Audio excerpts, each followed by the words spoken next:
ప్రముఖ సింగర్ చిన్మయి శ్రీపాద మరోసారి వార్తల్లో నిలిచారు. విచక్షణ కోల్పోయిన ఒక నెటిజన్ కామెంట్కు చిన్మయి తన స్టైల్లో కౌంటర్ ఇచ్చారు.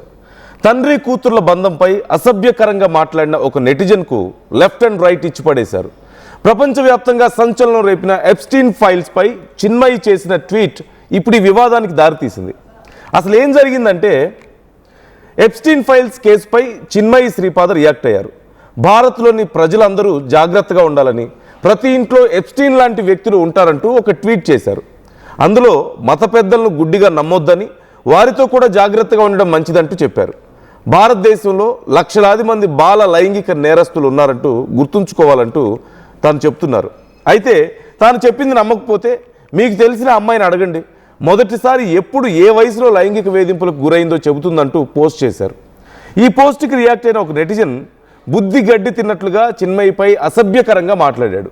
మీ తండ్రి కూడా నీపై తప్పకుండా అఘాయిత్యం చేసుంటాడు కదా అంటూ లిమిట్స్ క్రాస్ చేసి మరీ రిప్లై ఇచ్చాడు. నీచంగా కామెంట్ చేసిన ఆ నెటిజన్కు చిన్మయి స్ట్రాంగ్ కౌంటర్ ఇచ్చారు. తన తండ్రి తనపై అఘాయిత్యం చేయలేదని, కానీ తండ్రులు తమ కూతుర్లపై అఘాయిత్యం చేస్తారని మీరు ఖచ్చితంగా ఊహించుకుంటారని తెలుస్తోంది. మీరేంటో, మీ సంస్కృతి ఏంటో తెలుస్తోంది అంటూ మిమ్మల్ని ఎవరు పెంచారో కూడా ఈ ప్రవర్తనలోనే కనపడుతుందంటూ దిమ్మ తిరిగే రిప్లై ఇచ్చారు. దీంతో ప్రస్తుతం ఈ ట్వీట్స్ వ్యవహారం నెట్టింట చర్చనీయాంశంగా మారింది.